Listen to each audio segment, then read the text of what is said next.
I'm Danny Black. And I'm John Newman. Welcome to Cardmensches. Well, hi, I'm still Danny Black, and that's John Newman. And welcome to episode number 12 of Cardmensches. And we'd like to give a special welcome to our new sponsor, REA. For more than 30 years, Robert Edward Auctions has been the nation's premier auction house, specializing in sports memorabilia and trading cards. With significant experience and expertise in all major sport, non-sport, and Americana collectibles, REA has helped clients achieve record-breaking prices for their items and has done so with a reputation for integrity and transparency. By actively partnering with collectors and enthusiasts throughout the entire process, REA has created the hobby's most trusted forum for selling high-quality collectibles. Go to robertedwardauctions.com for more information on how to buy or sell in their next auction. All right, and welcome back. And I'd like to welcome everybody to a special edition of Cardmensches. You know, we think a mensch is defined by somebody who has certain qualities, and I'm going to put our definition up on the screen here that we like to use. A mensch is a kind, thoughtful, and honorable person. So using that, I think tonight we wanted to delve a little bit into some hobby negativity that seems to creep around. And, you know, why can't we just all, enjoy people on cardboard a little bit more positively? And it seems like a simple question, but John, you and I kind of battle with the hobby negativity on a regular basis. So I think we're going to try to tackle this tonight. How are you? Good. It's a subject, and hi, Hodges, Chris Ramsey, hello. Thanks for being with us tonight. It's a subject, a lot of content creators, a lot of people in the hobby don't like to broach upon, right? They deal with it, and as everyone does. I think there's very few in the hobby that don't deal with negativity at some point. Sometimes it's directed at you, and sometimes you see it directed at somebody else, right? The good part of this equation, Danny, as you well know, is right. 90% of people in the hobby are great people, right? And then you have that 10%. But sometimes that 10% has a loud voice, right? And it feels like it's more than 10% when it's really only a small percentage. And I wanted kind of to do this. This one was sort of my idea. Not to highlight it, not to give those folks that kind of thrive in that world any more attention, because most of the time, that's what they're looking for, right? That's what they want. But I think I wanted to talk about, I've done content creation now for almost 5 years. Obviously, I've been in the hobby almost 40, and just things. I kind of want to talk where it comes from in general, and how I deal with it, how you deal with it, where it doesn't have to ruin your day or really take the fun out of the hobby. This is like, I know I use this quote all the time, right? We're from Dr. Jim. It's the greatest hobby in the world. And, there's a way to not let some folks try to ruin it for you. Maybe they don't feel the same way, and they try to get you on their boat, and how to sort of steer clear of that. And I think when we're talking about the whole hobby. So we're talking about content creation. We're talking about, even I've had interactions with dealers or with customers. So I think just negativity in general, I think you and I both like to stay away from. You agree? I do, and it's hard, right? Let's be real. Sometimes it's hard. You want, what's in your head and what you type out are for me a lot of times two different things, to be 100% transparent, right? But the old cliche, right? You want to be the bigger person, the bigger man, turn the other cheek, and I guess this is where kind of having Jackie Robinson as sort of your idol can come into handy, because you learn from him, like, it's not worth it, right? It's not worth it. They're trying to win by getting your attention. And so the first thing I think I want to touch on, Danny, is where it comes from, right? Like, you don't want to paint with a broad brush, but where does a lot of the negative, why are people negative, right? And there's not one answer to this, right? I think some people just wake up unhappy and combative, right? Maybe things are not going great in their own lives, personally, professionally. And if that's the case, I hope that changes for all those folks, right? I don't root against people. So I think sometimes it comes from there, right? Generally, sometimes unhappy people try to make other people unhappy so they don't feel unhappy by themselves, right? And that's Some not and that's not unique to the hobby. That's kind of human yeah, nature. Yeah. it is. Well, a lot of this is really human nature. It's just we're gonna relate to it from a hobby perspective, right? But Yep. this, yeah, sure, this could be at work, right? We all work with somebody who's the negative person, right? Nothing's going right. The boss is terrible. Even when they do something good, they find the one negative thing. Free pizza Friday. Oh, it's always pizza. Why don't we get subs sometimes, right? That guy. Or girl, right? So a lot of times it comes from an unhappy person. Sometimes maybe they're not unhappy. Maybe they actually have a point. They don't like something, but then they make it personal, Yep. right? And that's a line you cross too. Like, listen, I've been on my own shows and say, man, that was a bad move by this company, or that was a terrible. But we're critical of Beckett. I'll use a recent example, right? But Yep. we don't make it personal. I'll even say things like, "There's a lot of smart people in that Beckett room. How does that happen?" Right? Yep. Um, you don't make it personal. You can give your opinion without making it sort of a personal attack. And and some people just thrive on being nasty, right? They're just that's what they want to do. Want attention, right? A lot of it's for attention. I'm going to say something and get so and so to react. Look at me. Look what I did. I got him to on a live, a live show. He went off script or he stopped the show to refer to me. A lot of it's egotistical, comes from an egotistical place. I got so and so to, you know, point me out and said, look at me. And it's more than that, right? Those are just kind of three examples that I came up with, right? There's more, you know, and so how do I don't know if you want me to talk about how I deal with it or you want to add anything here. Well, I want to touch on a comment here. Do you mind if I Yeah, go respond to some? So the comment is, how do you balance a fine line between watchdogs awareness and negativity? And I think that's kind of the crux of a lot of what I wanted to talk about tonight, which is where's the appropriate form? Are you talking about the corporate side of the business, and are you talking about Beckett? Are you talking about collectors, fanatics, and are you criticizing those companies? Because that's important, is to keep an eye on the companies that supply our products and where we give our money to and things like that. So I think that's an important thing to keep an eye on, to make sure that there is no sham going on, that there is not fake tens coming out the back door of a grading company or stuff like that. Those are all legitimate things to keep an eye on. Getting personal with people is a different line, and especially if it's non-professional content creators or people who work at a company but have no influence on major decisions, who are just doing their job. To attack them, to me, is different. That, and I want to come out with the watchdog. And good evening, Brendan. Good to see you. We are watchdogs. I don't believe in self or deputizing yourself, right? If you love the hobby, if you care about your fellow hobbyists, we're all watchdogs. Like like a lot of times, my content, your content, other people's content is, hey, be aware of this, or watch out for this pothole, or this is going on, right? We're all watchdogs. It's not an appointed position. This isn't the stock exchange commodities where they have people who that's in their title and are paid actually for that, to audit and check and make sure everything's above board. We don't really have that in the hobby. The closest thing we have to that, Danny, sometimes when you hear the FBI or federal agents are looking at stuff at certain companies in the hobby. But as far as normal hobbyists, we are watchdogs, right? The tagline of my show is the hobbies of people. I'm a dealer.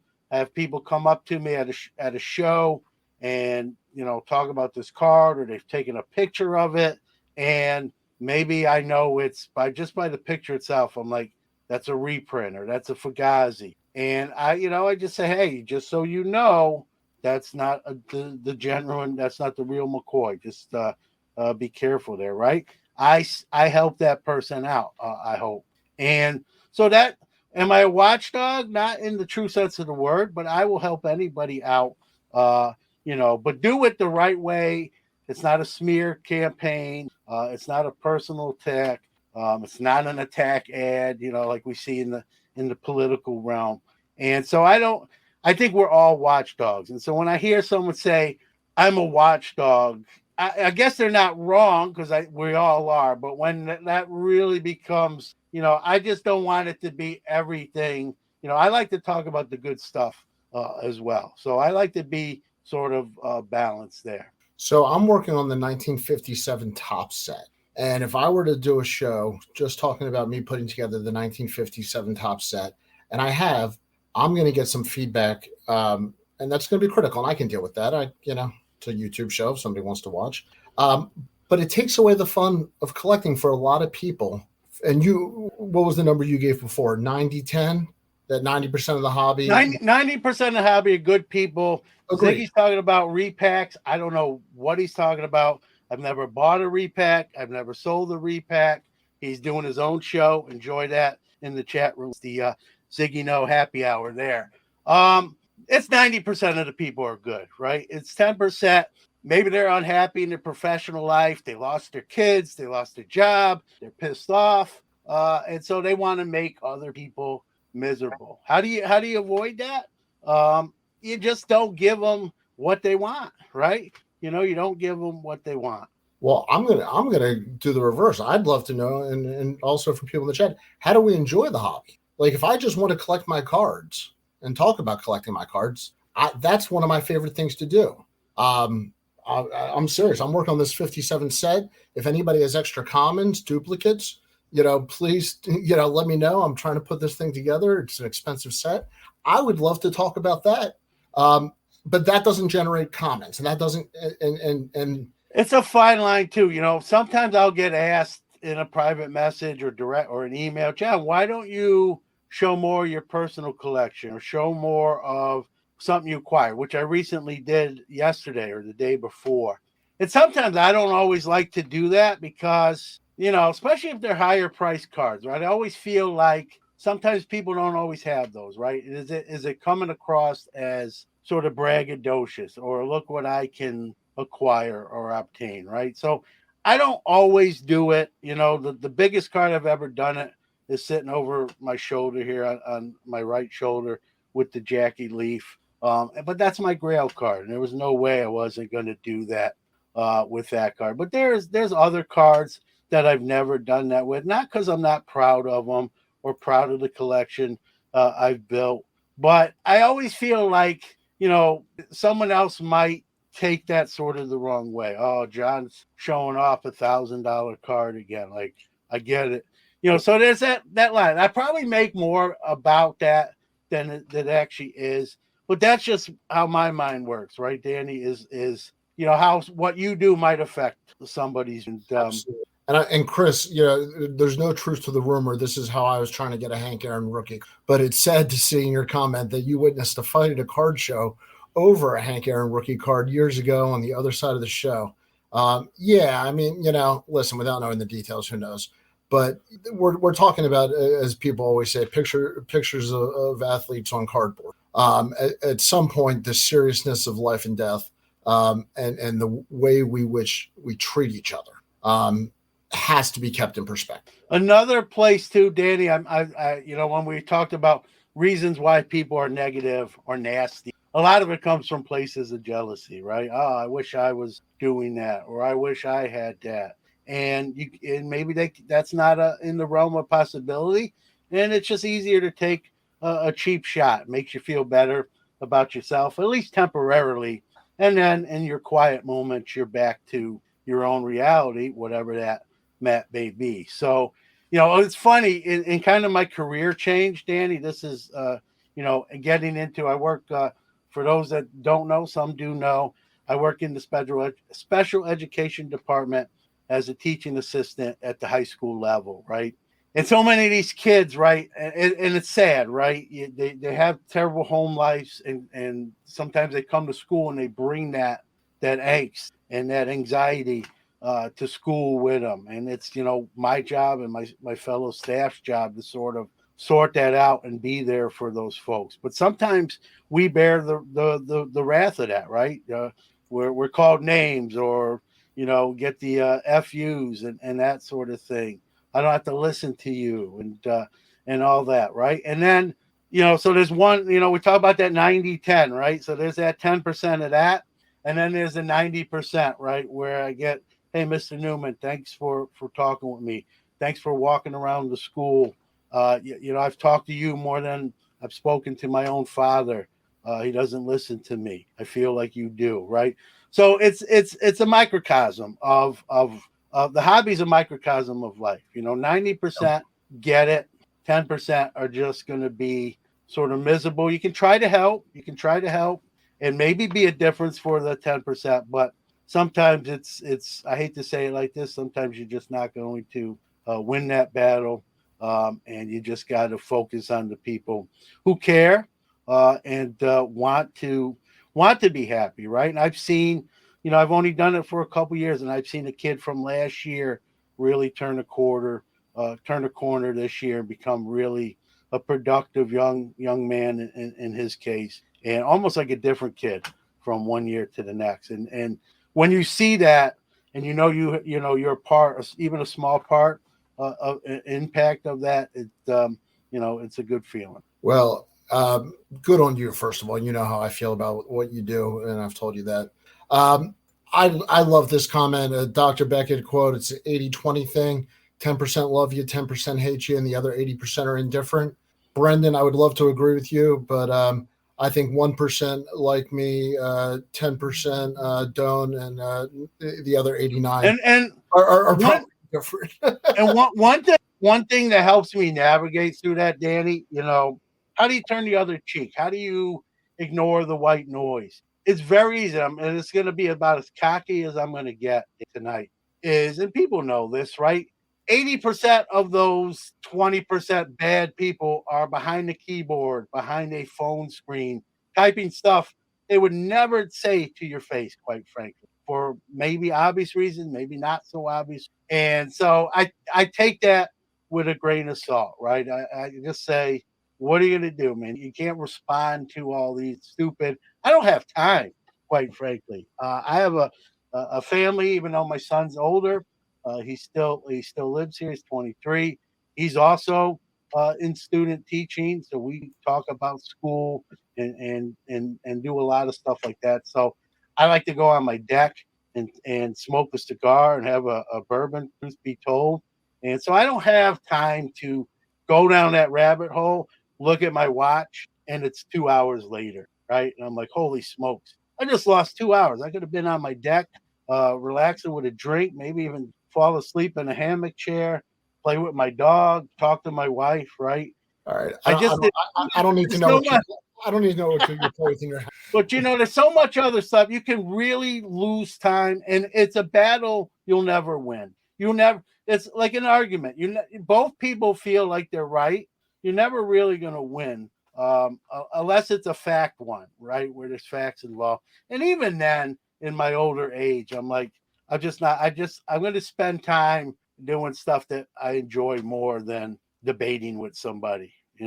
My son likes to debate politics, and I don't even like to do that with him. So I'm not going to debate with some dude, 2,500 miles away about something silly. Well, I will say that you don't like debate unless it's the Steelers on the clock during the NFL draft, and then you become very debatable. So I'm the worst. Like, I'm yelling at the screen. So far, though, I like this draft.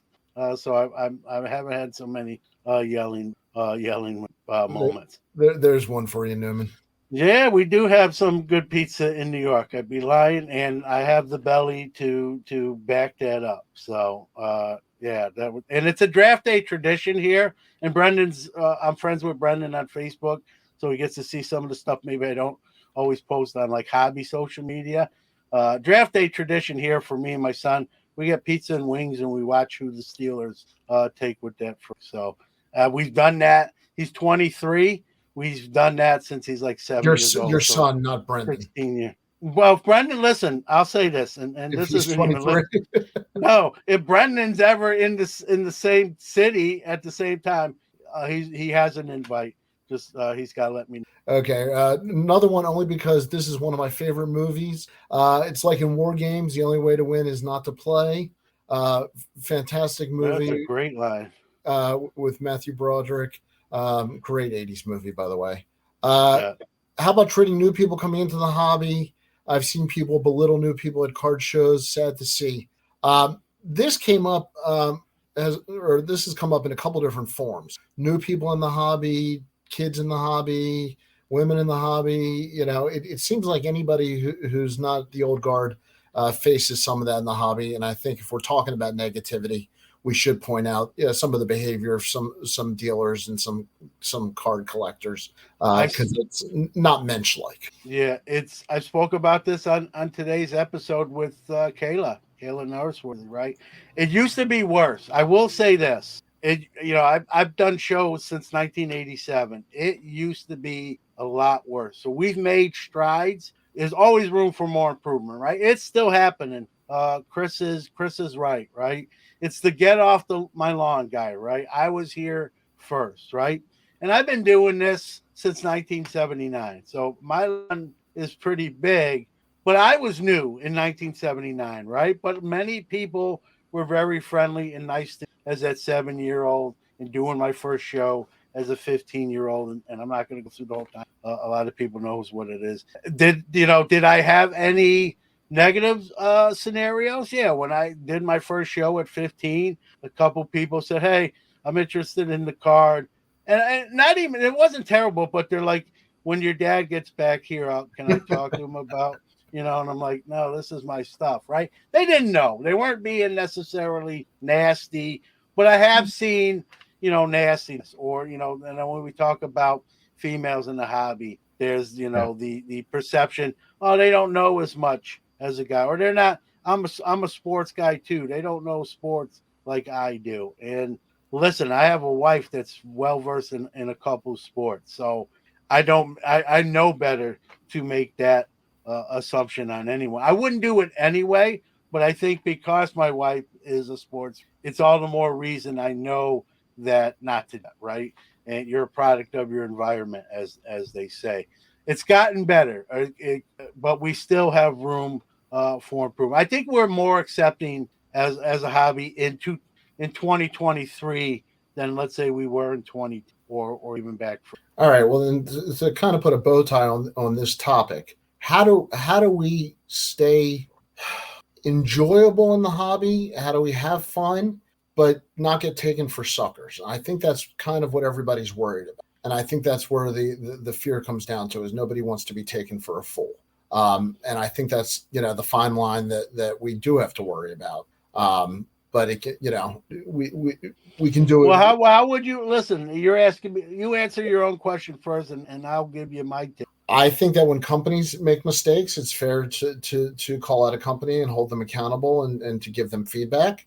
I think when people are talking cards and it's their personal collection, respect everybody's individual rights to collect how they personally enjoy to collect. Those are, I think, the kind of the yin and yang and balance for me between good feedback and good watchdog and making it personal in somebody's own process of enjoying the hobby. For me, like I've been on my own show and said, hey, when I said this or when I thought that, I was actually wrong, right? I think humility, right?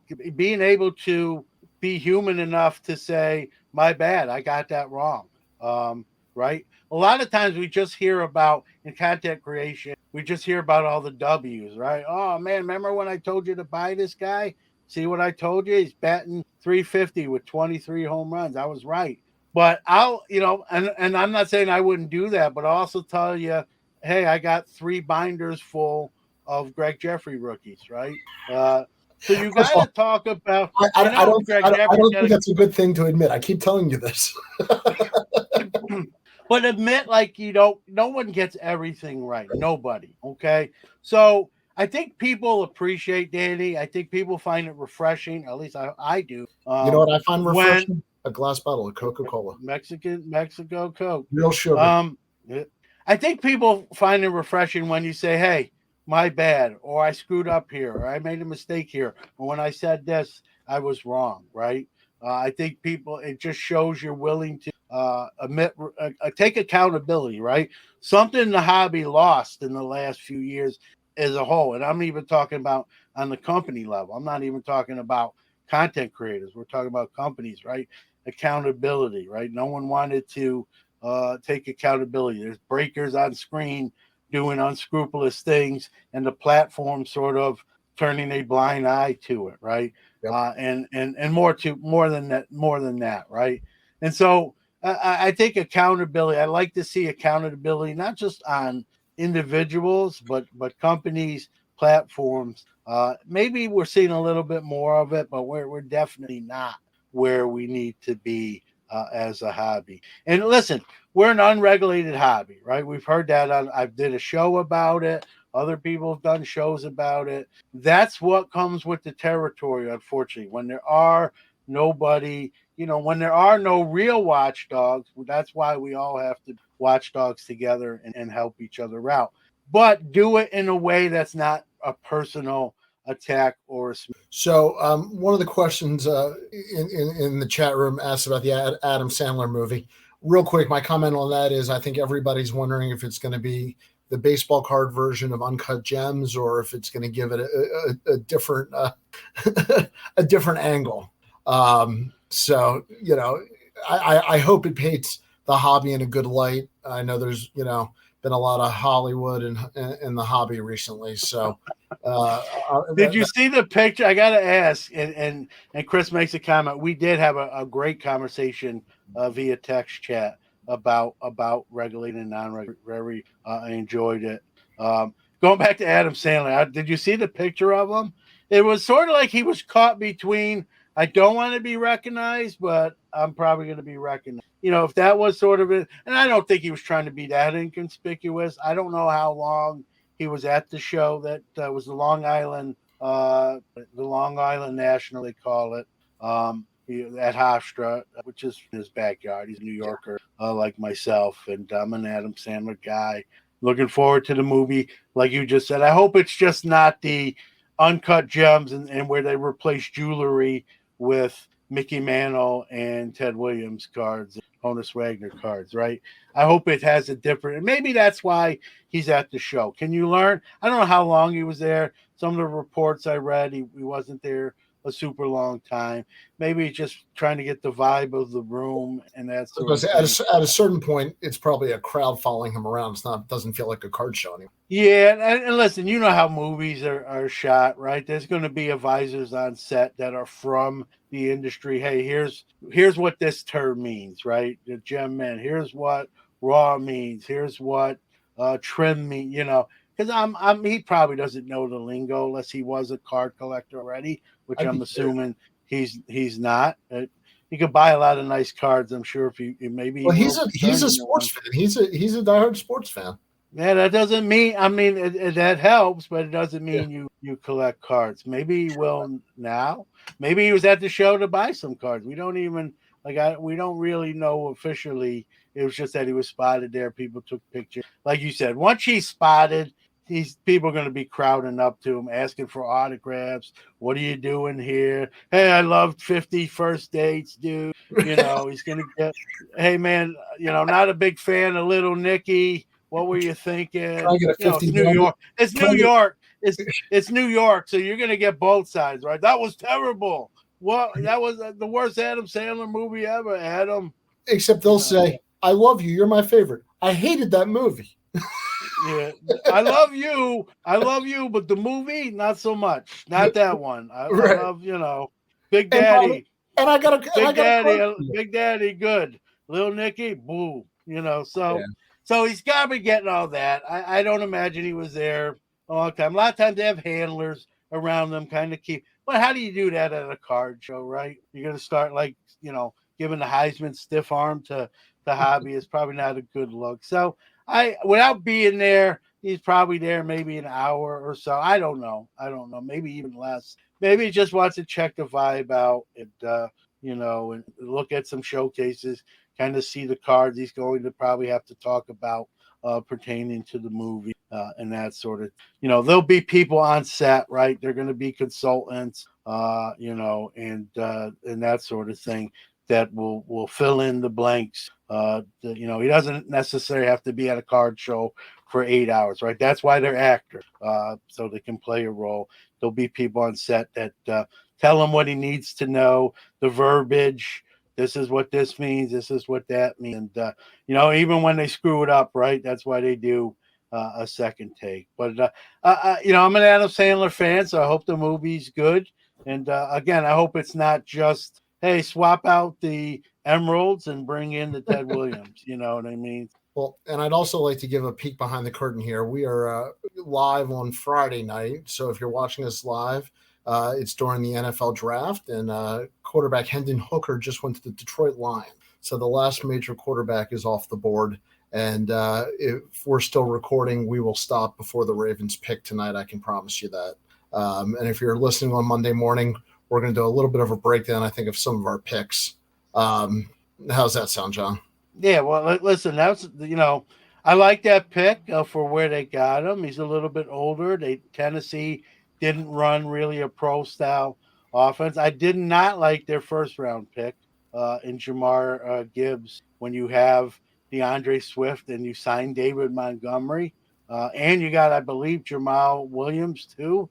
Like, what are you picking a fourth running back? To me, that was a head-scratcher. We've seen running backs became like non-first round positions, and two of them were taken this year in the first round, and Gibbs and Bijan Robinson. And Bijan Robinson went 8, to the Falcons. So our running backs, that'd probably be maybe a topic for a longer show.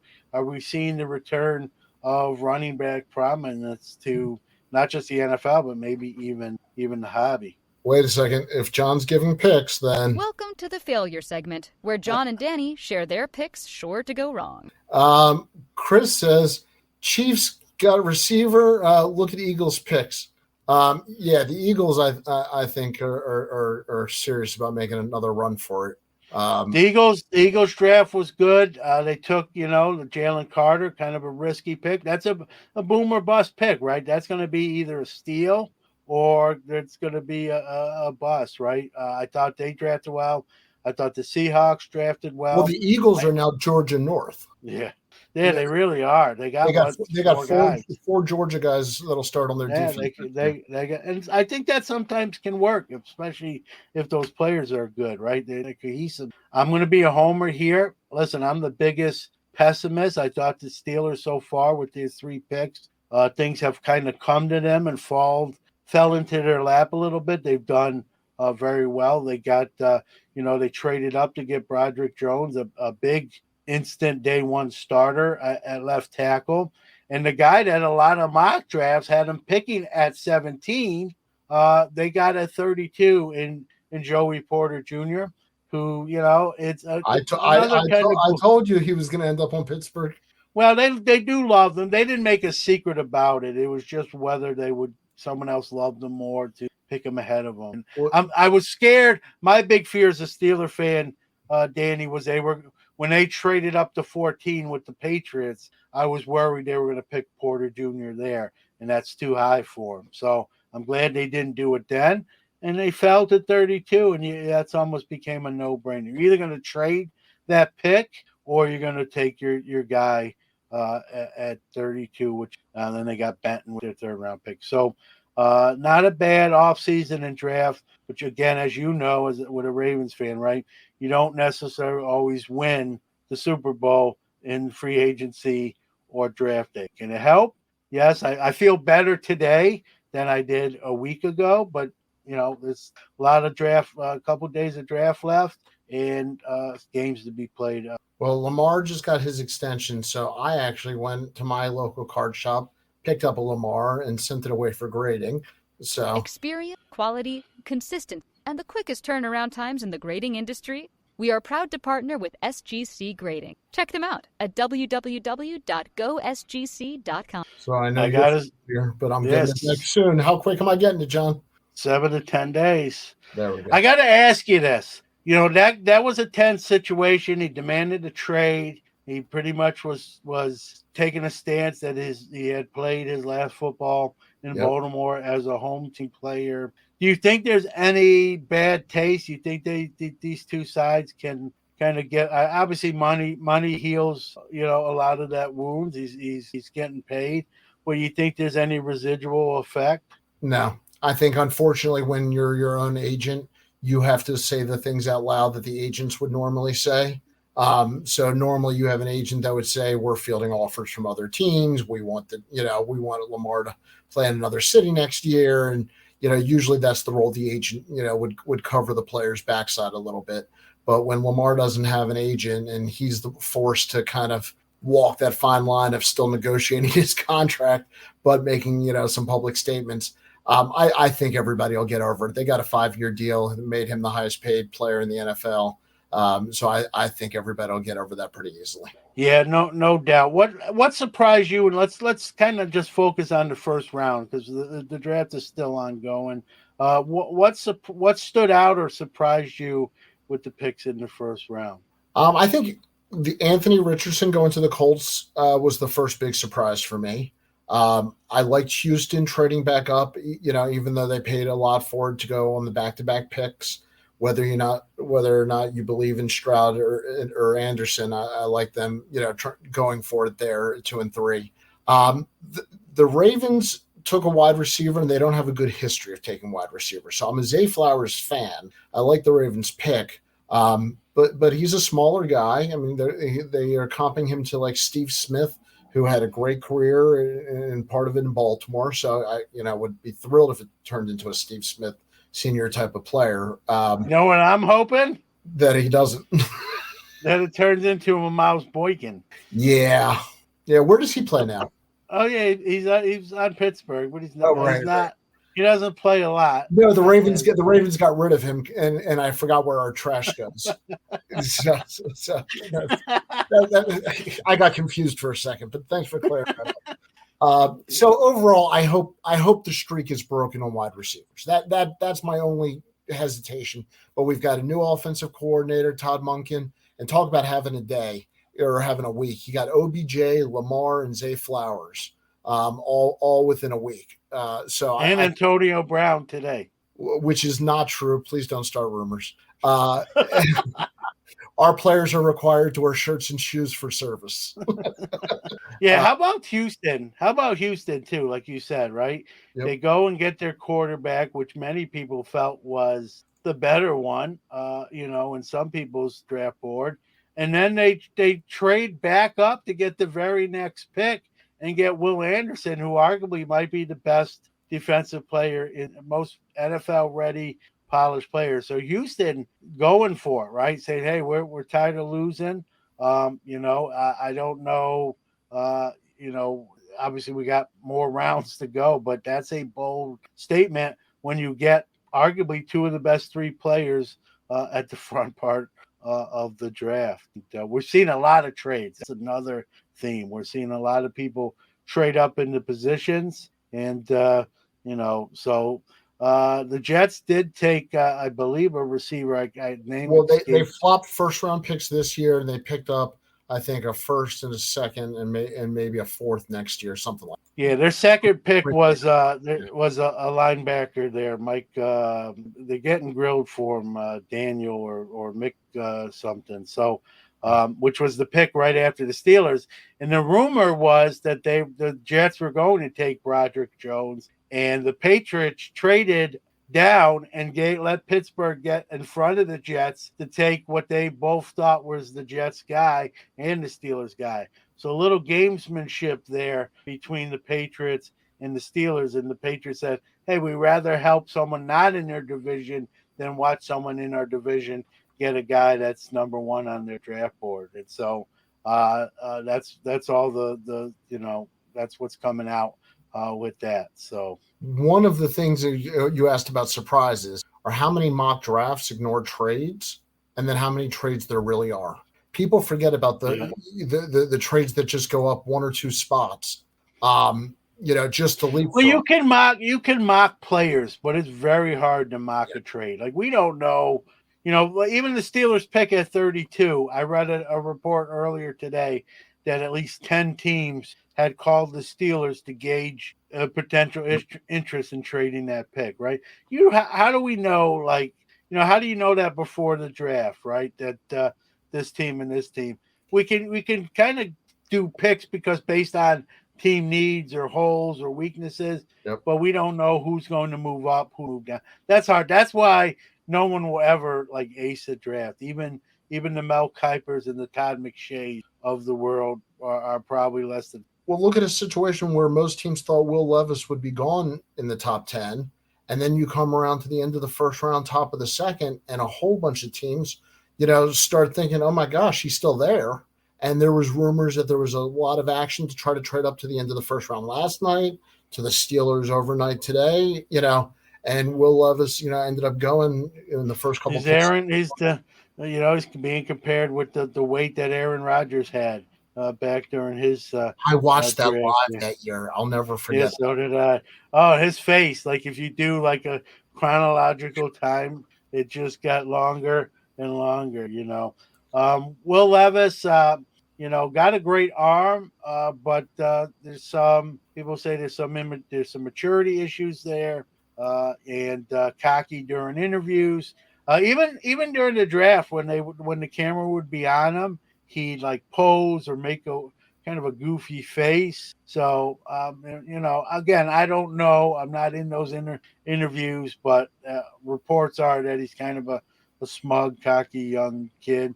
Some people might say you kind of need to be that with that position. Others are that doesn't always work. So it'll be interesting to see, and listen, here's the other takeaway, right?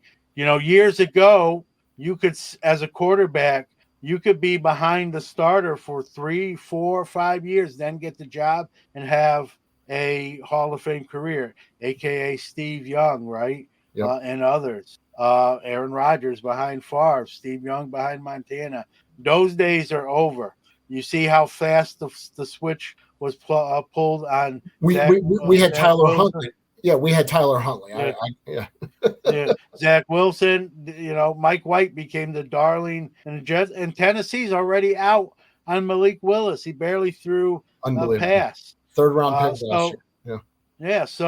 So you've got to do it right away now if you're a quarterback. And that's why I think picking a quarterback that only has 1 or 2 college years is a risky proposition. But at the same time, I'll use my own team, right? The Steelers would pick it last year. He's already 24 years old when they drafted him. Well, that's good because maybe he's more polished.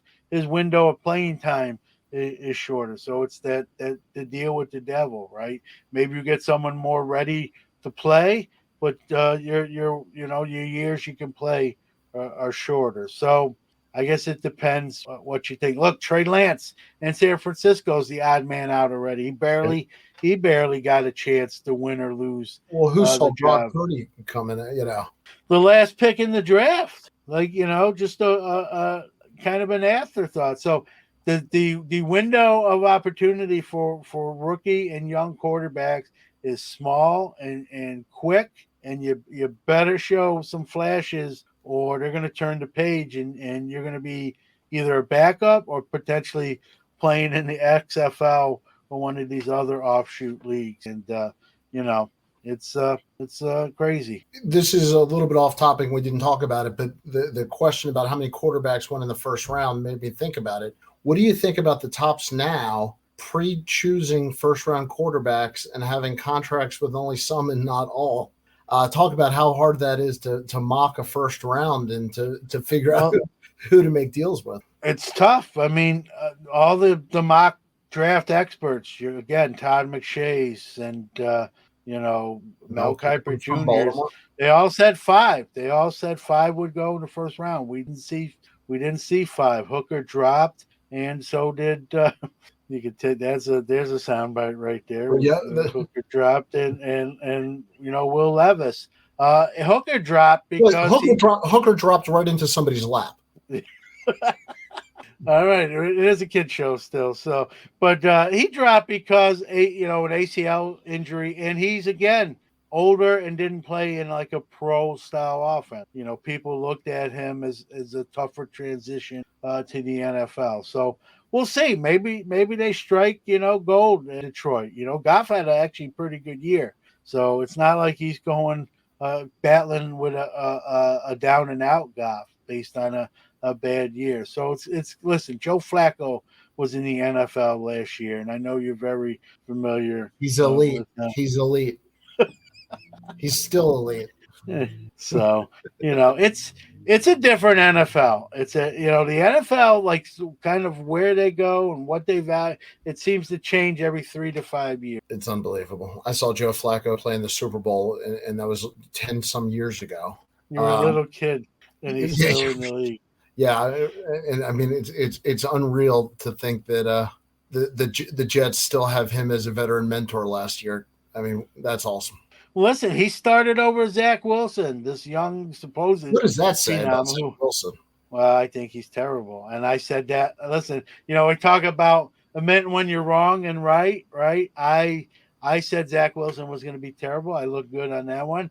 I said Kyler Murray wasn't going to be very good, so I was wrong there, sort of. It depends on the day there. I think you're wrong. Kyler Murray. No, I'm pretty sure you're wrong. Yeah, he's bad. You know why? No, I said he was going to be bad, but he actually had. Well, then you're right. But he did have a great year that one. Not last year, but the year before. So, I wasn't completely right. I was more right last year than 2 years ago. So you don't know, but Kyler Murray plays bad this year.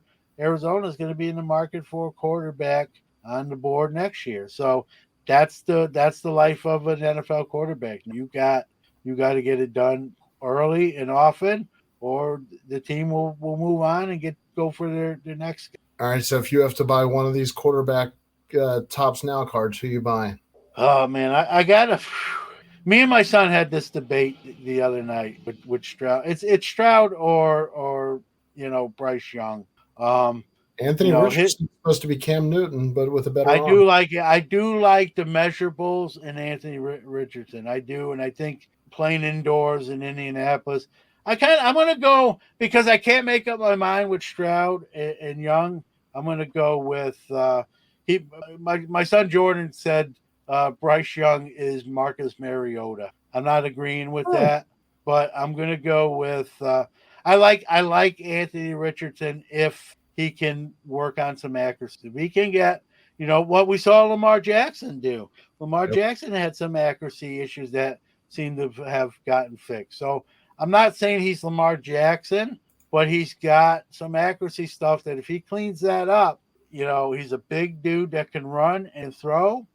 He's going to be kind of a similar ball player. I'm not saying I'm predicting that, but if it happens, he's going to be a good pick for the Colts. And that, again, you just don't know. That's why I don't tend to invest in quarterbacks anymore, unless it's the last guy I bought some stuff, which isn't that long ago, was Trevor Lawrence, and then he looked terrible under Urban Meyer, and I was really scared. Well, that was Urban Meyer. Yeah, and then we saw what he did, with a new coach. And for those of you who don't know, my son is a diehard Jags fan, so we've been riding the Trevor roller coaster for a couple of years now. So Trevor is the real deal. Just he needed a real NFL coach. Yeah, no doubt. I think he's legit. So I have some of his stuff, but generally quarterbacks make me nervous, right? Any Zach Wilson that I pulled was automatically priced and out to take him,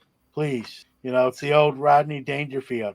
Take my wife, please, right? It was take my Wilson, please, in my case. So, but I can't relate to that, so I don't know what you're talking about.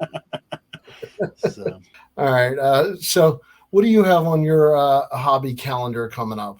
Oh man, next week I'm shameless plug, a great interview. I've done the interview already to 100% transparency, but legendary hobby artist, right? Dick Perez, it's a kid who started collecting cards in 1979. He started doing Diamond Kings in 1982, and that was a game changer for the hobby at the time, right? really the first real art for that the hobbies had in a while, and those were cool cards. They still are cool, were. And to think I get to talk and have that gentleman on my show. He's 82 years old. He came over from his native Puerto Rico at age 6 on a plane by himself. It's like I told him during the interview. You'll hear it. There was a pilot. Yeah. And there's a funny story. I'll let it stay in the show, Okay. but he talked about something that happened during that flight that I'll tease. That's called the tease. But I'm 50 years old and I'm still a little nervous flyer. Imagine being 6 years old and your mom put you on a plane. She can't go with you yet. She eventually came over to New York, and you go from Puerto Rico to New York City by yourself at 6. You have family already in the States. They meet you in New York City and get you, off the plane. And then something happened during the flight. Again, listen to the episode, and made from poverty became he wanted to be a baseball player like his idol Roberto Clemente. That didn't work out. Like all of us. Yeah, but still became a hobby legend with his artwork. He's the official artist for the Baseball Hall of Fame. He's just not the Diamond Kings guy. That's what hobbyists kind of know him at. But his work's in Philadelphia Museum of Art. It's not just baseball. And it's to think that I was going to get to speak to that someone who meant so much to my early entrance into the hobby as a young man. In 1982, I was 10 years old, and I was opening packs, so I got those Diamond Kings. It was sort of a surreal moment a little bit, but and Mark Evans, there's going to be I don't want to leave out Mark Evans. 2024, the biopic, The Diamond, is coming out, which will be all about that story. Another hobby goes Hollywood. Yeah, it is. Yep. It is. Yeah, add that to the list. So I'd just like to point out, and the reason I brought it up is 1957, you had full photography for the first time in cards. And to me, it was really almost until the Diamond King set where artistic work was made a priority again. So I just, a shout out to what they were able to do there, and really, looked forward by looking backwards in some ways. So yeah, and again, I'm going to tease something too. I learned something about who selected the players, the subjects of the Diamond King set, and it's not who you think, or you might think. See, now I'm on the hot seat, because if Miguel Bleis doesn't play well, he's a couple years away, so I got a couple years to be all right. It's going to be my fault, but I like this young man. Listen, I drafted him. My fantasy league has a minor league draft. He's on my minor league, so that's how much it is. So we'll both be sad if it doesn't pan out. Absolutely. Well, I was glad we were able to talk some hobby positivity, some ways to work around some of the negativity. And, listen, we all love being involved in this, and I think we just want to have fun with it. And, you say the hobby's the people. Well, that means that we enjoy the hobby and the people. No doubt. And most people are fine, upstanding hobbyists who will help you. They will answer questions. I know both of us check those boxes. And it's like I did in the promo for the show, right? No two guys are having more fun doing this show, doing other stuff. You can tie us, you're not going to pass us, because we're having a lot of fun. Just ignore the white noise. Drive around the potholes. Don't let one or a handful of people ruin your day. It is possible. You just got to have that willpower just to avoid that stuff. All right. Well, I think on that note, say goodnight, John. Good night, John.